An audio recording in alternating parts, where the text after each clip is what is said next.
All right, thank you, Senator Randolph. At this time, our next presenter is Bob Kuzman, who is a Regional Director for Customer Affairs, Central Region at the Mid-Continent Independent System Operator, which we know as Miso, to present on electric reliability forecast and slope demand curve during capacity auctions. He will be appearing with permission of the Legislative Council by video today.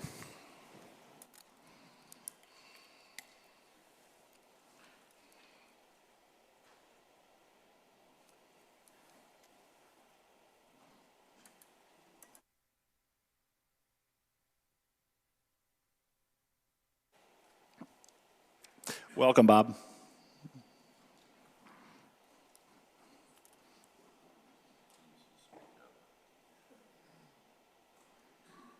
All right, Bob Kuzman, you're recognized, and make sure your volume is turned on.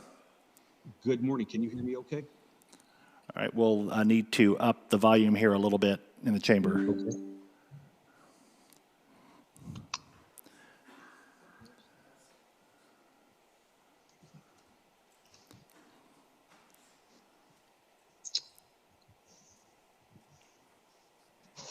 All right, Bob, you're recognized, and we know that you are out of town on MISO-related business. So thank you for making the extra effort to present this morning. Thank you. We are here in Minneapolis at our annual board meeting, so I appreciate you allowing me to do this.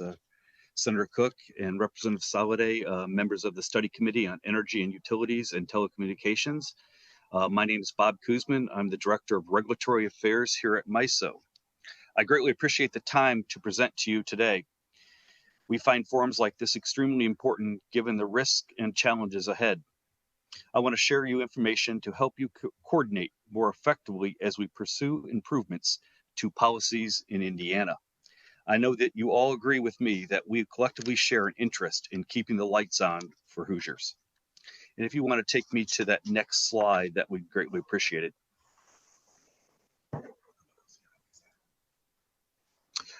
Just a quick executive summary. We want to keep everybody on time today and allow enough time for questions, but those are some of the points that we'll share today and talk about, and look forward to questions concerning some of these points today. So if you want to just go to the next slide.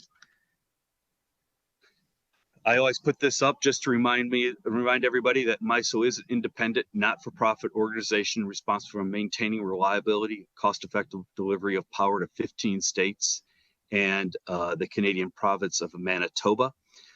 We are, as everybody knows, we at MISO do not own anything. Our members do. The AESs, the Dukes, the Hoosiers of Indiana own everything. They give us functional control over their assets and their transmission to help coordinate throughout the 15 states and throughout the rest of the footprint.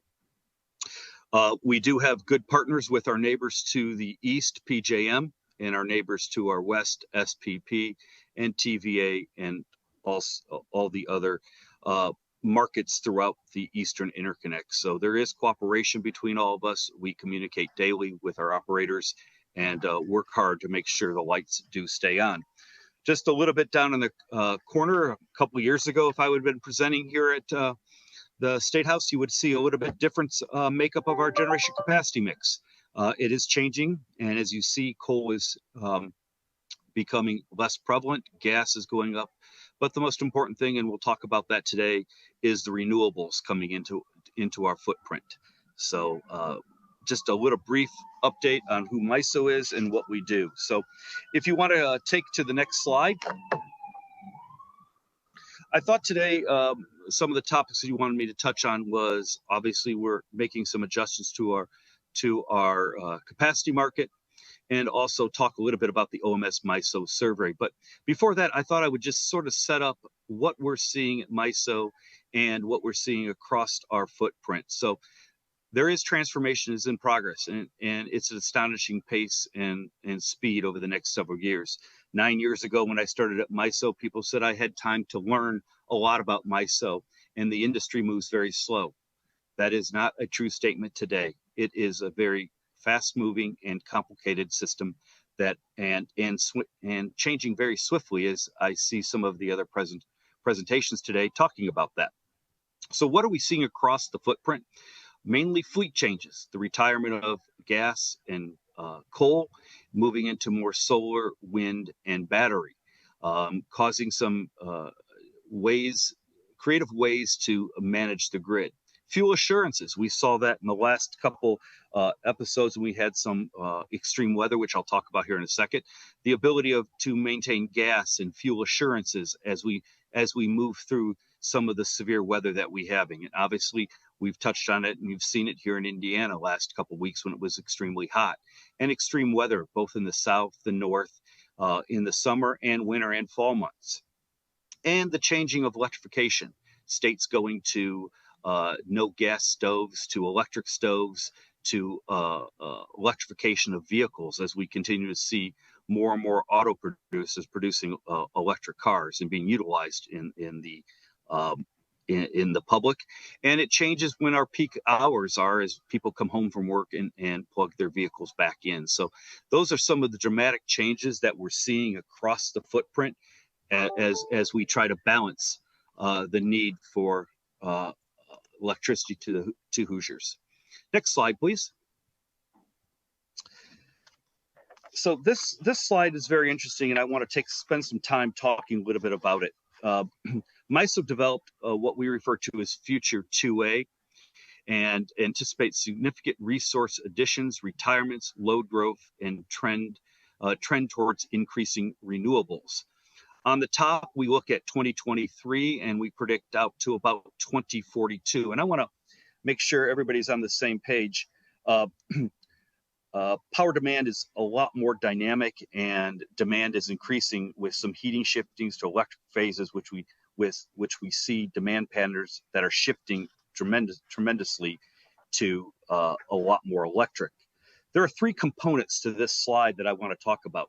Installed capacity, or what you see as nameplate capacity, is the potential capacity that the power plant could provide. Accredited capacity is what Miso can count on for reliability as we plan what needs to be needed to keep the lights on. And energy production is actual output. So if you sort of look at 2023 and our installed capacity, you can see still with the bars on the bottom color coded, you can still see we still have some gas and we have some coal, and the renewables are growing. You also see as we go from 2023 to 2042, that coal continues to shrink as we see more coal retiring. But we add about 11% total gigawatts to about 471 gigawatts of installed capacity. This is the little bit of difference when you take it to the next, what we talk about, accredited capacity. What capacity is going to show up when we need it? You can see in 2023, looking at the gas, the coal is there, and the renewables. About 172 gigawatts, as you see there. But you can see the significant change going from 2023 to 2042. Gas is still there. It's going to be utilized. It's going to be utilized differently. It won't run all the time. It will run with those hours where the wind is dying and the sun is coming up, and when the sun is setting, the wind is coming up. Or it'll run in those times greater when we have 2, 3, or 4 days of no wind and no solar. Batteries are important, but as we know right now, the battery life is about 4 hours. So we will still need some of that thermal resources to make sure we get through those problems as we move into the transition. But the significant number there is, if you look at all the additional capacity, almost 200 gigawatts, you can see the accredited capacity not as great as the installed capacity. And that is because wind and solar and other non-thermal resources do not have the accredited value of a coal plant or gas plant. Great for energy, but the capacity factors are a lot less. Wind is roughly 15%. And we're working, and just for everybody to understand, we are now working through what we refer to as non-thermal accreditation, looking at what accreditation would be for wind, solar, batteries, and hybrids. And we expect a FERC filing sometime this year or the first of quarter 2024 on the non-thermal accreditation. Because to have a true capacity market, we need to have what resources are accredited and the value they will receive when in time of need, those risk hours that we talk about coming into 6, 7, 8 o'clock at night when we start seeing peak. And you can see the difference in energy production from 2023 to 2042. Those changes are dramatic, but so I just wanted to give you a picture of what we're looking at and what we're dealing with as we move forward in the next several years. Next slide, please. So what's Miso doing about the changes, the transformations, the accreditation issues? We developed several years ago what we refer to as a reliability imperative. It is sweeping, and it does a lot of things. Two of the bottom things I'll talk about first: Operation of the Future. Obviously, with our models, continue to update our models so our operators in our 3 control rooms can maintain and operate the system. A lot of learning going on. Our computers have never seen those types of hot days in a row all across our footprint, and our computers will learn from that to help our operators predict and get the right resources on that we need to keep the lights on. System enhancements. We're going through a huge system enhancement at Miso, a whole new platform coming on to be able to operate when Order 2222 from Miso kicks in, and other ideas that we need to do to make sure that Miso is prepared for the future. Transmission evaluation, I think evolution. I think we've talked about that before this committee several times. We have 4 tranches of long-range transmission planning. Tranche 1 has been approved and is starting to move through the regulatory process. And Tranche 2 should be ready to go for the North and Central regions sometime next year, 2nd or 3rd quarter, for our board to take a look at and pass. Tranche 3 is moving to the South region, looking at what long-range transmission planning we will have in the South. And then Tranche 4 will be how do we connect the North and the South better so we can move power from the South region up to the North and the Central region. We do also have some other projects that we're working on, which we refer to as JTIQ. That is a project on the SPP seam, and a seam is where Miso and SPP come together in our out west. And we're utilizing federal money and working with SPP to come up with a cost allocation formula so that we can continue to build our resources so we can move power back and forth through our RTOs. And then market redefinition. A couple things, and I want to spend a little bit of time on this. We have moved to seasonal. We had our first seasonal auction. So now that Miso has 4 seasons, because as we see the different resources that our members are bringing to us, they operate differently in different seasons. Obviously, solar is very, very good in the summer, not so good in the winter months. But so seasonal is one thing we have done, and our first auction was held that way. The second thing we are doing is trying to send better price signals to our generators. And one way to do that is move from a vertical demand curve where 1 megawatt can throw us to cost of new entry, very high prices, to more of a sloped demand curve. We're calling that the reliability demand curve.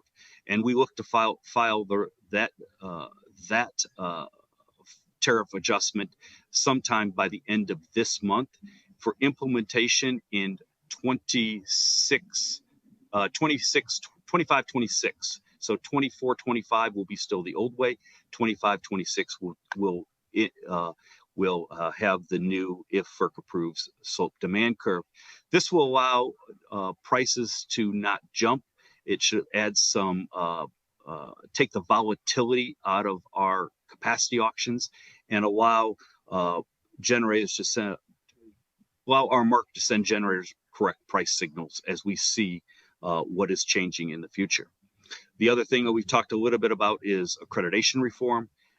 We are working through that on the non-thermal side and making sure the resources that are being utilized in the MISO market are accredited to the right capacity factors. And that will be filed sometime end of the year, first of quarter next year. Next slide, please. So you wanted me to touch a little bit on the OMS MISO survey. The OMS MISO survey is a very good partnership with OMS, which is the Organization of MISO States, and Indiana's representative on that is Commissioner Freeman. OMS is made up of one commissioner from all our states.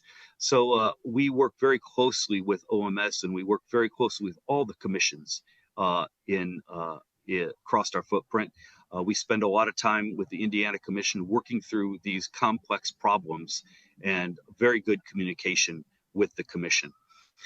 This slide shows what we look like, what MISO looks like 24 to 25 and out to fiscal year 28-29.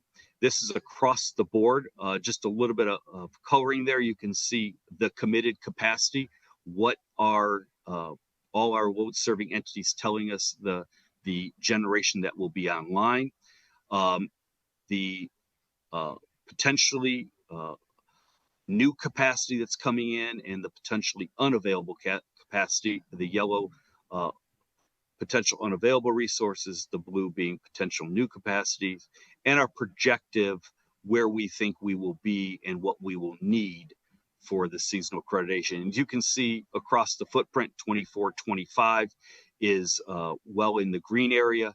As we move out into the latter years, it tends to get in the little yellow area. And then as we get out towards fiscal year 28-29, you see we will need new capacity to be online. This is typically normal, what we see, and this allows also the message to send to the stakeholders that they will need to continue to bring on new resources to our system. Again, it's a good picture today, but as we go along the line, it does get a little tighter. As you know, our reserve margins used to be very high, and those reserve margins are continuing to creep closer and closer to not having much reserve margin at all. And I'll touch a little bit later on the slide what I'll show you our generation interconnection queue. The blue area, it sort of scares us a little bit just because of some of the problems we're seeing in supply chain and other issues that we can talk about when I get to that slide.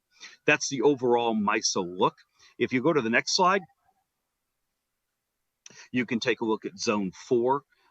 This is the summer view that I put up. Obviously, we have this for all 4 seasons, but I just wanted to give you a quick look of 24-25. And as what is very important here is that Indiana, throughout the whole MISO survey, does meet its local clearing requirement, meaning they have enough capacity inside Indiana to meet their local clearing requirement. They can members can import power after they meet their local clearing requirement. As you can see, it is getting tight in Indiana. We have committed capacity, but we also have potentially unavailable capacity to meet our final PRMR, which is what it is to meet with local clearing requirement plus a little bit of reserve margin in that. So we're getting there here in Indiana. It's getting close, but we're going to be good going forward in 24-25. And Senator Cook, I'm happy to stop if there's questions on any slides, or if you just want me to keep rolling, I'm happy to do that and go back to any questions that the committee will have. Yeah, why don't you keep going, and then we've got about another 15 minutes, and that'll afford some time for committee questions at the end. I'll keep moving quickly and try to wrap this up to allow 10 minutes. Next slide, please. As I talked a little bit about the MISO queue a little bit ago, MISO right now has 242 gigawatts in the queue. 49 gigawatts of approved resources are waiting construction, meaning they have signed generation interconnection agreements with Miso to proceed.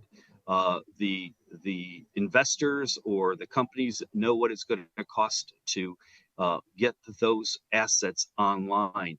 You can see the active projects that are footprint ride, the 242 active projects, mainly solar. We saw a large influence of solar coming in our queue because of the new tax credits, but you can also see that wind is not as big as solar these days coming into our footprint. Miso approved projects, you can see the 49 gigawatts of approved projects, and you can see the concern. And actually yesterday at our board meeting, our advisory committee, led by Chair Freeman, talked about what are some of our members seeing, and supply chain seems obviously here and in this slide, and what we heard yesterday here is that supply chain issues have caused it. Labor is another issue that are causing it, and you can see the delay. This plays two ways. One, we have 49 gigawatts of approved resource in the queue.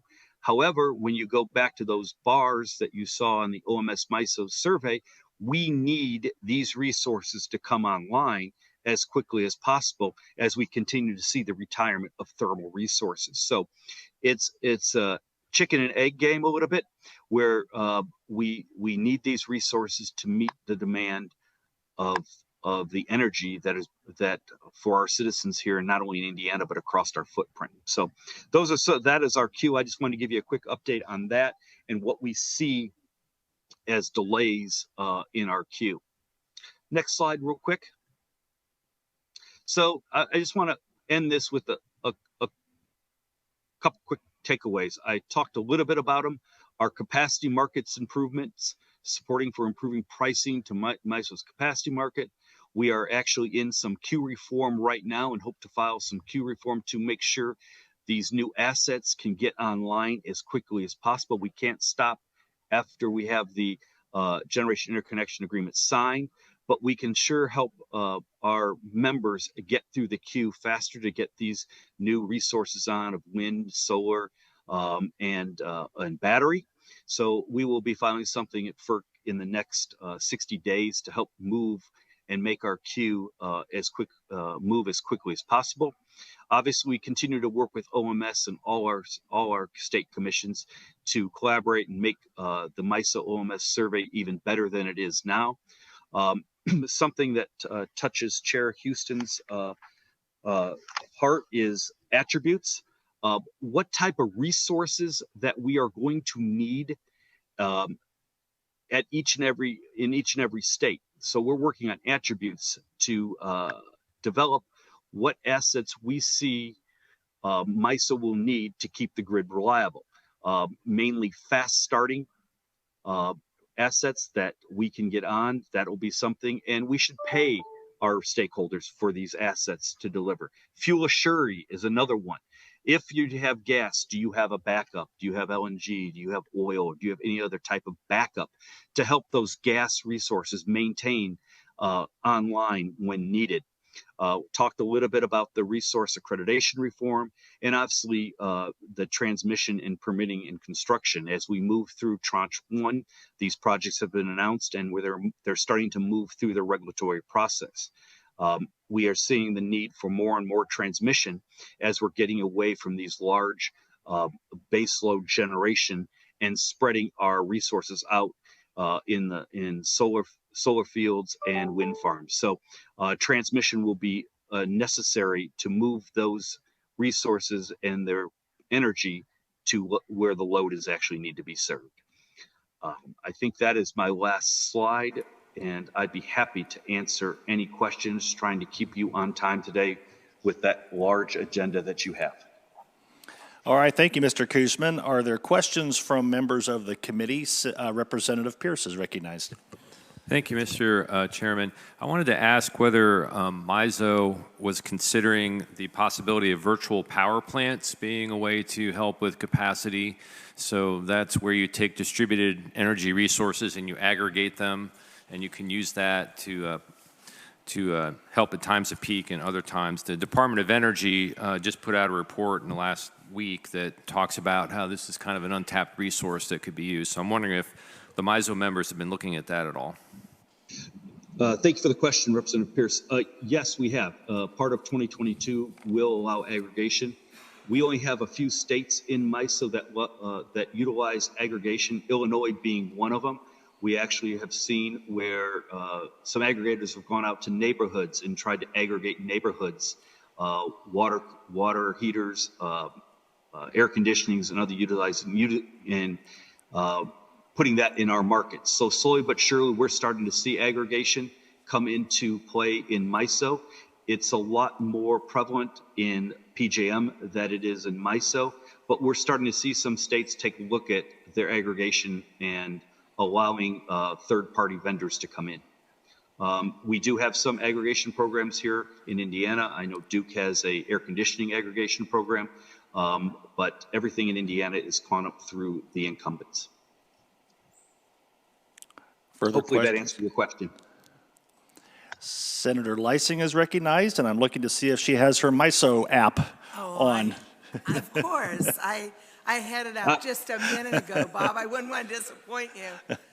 Thank you. I was going to look at it before the committee meeting to see what type of fuel mix we have on, but I'll guess it's probably roughly 70% coal and gas, probably about 15% nuclear, and 12 to 10 at wind. Am I close, Senator Leising? Yeah, you're close, but wind currently is 7 and solar is 3.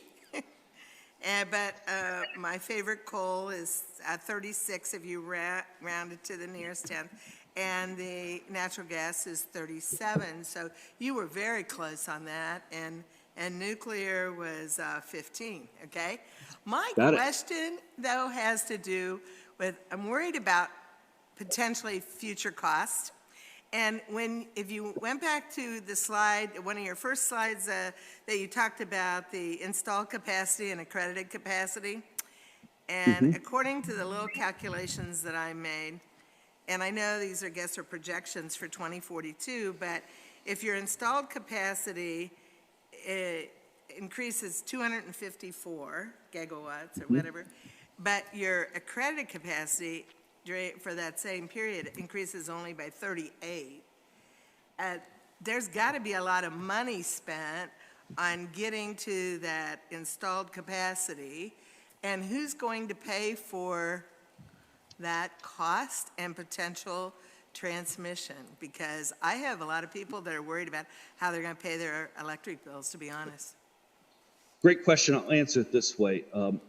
Reliability is more so what we're worried about here at MISO, but affordability is a big question as we continue to move through this transition as we see it. We're changing different types of resources mix. We're changing different types of assets that are delivering energy to our customers, but that is a concern that you should be worried about. The affordability issue is a major issue as we move forward in this transition. How confident are you of your installed and accredited capacity numbers? I mean, pretty confident based on today's projections? We're pretty confident. We'll be more confident as we get accreditation reform through our stakeholder process and through approving at FERC. But with our thermal resources, we changed accreditation, I think, about 2 years ago, and our thermal resources performed very well. And so I think the key is getting the right accreditation to the right assets. That would also enable the Indiana Commission to take a look at what our utilities are bringing to them and the value of those utilities, of those assets. Okay, thank you. Are there further questions? Seeing none, thank you, Mr. Koosman, for an excellent presentation. Thank you very much. Have a great day, everybody. Thank you.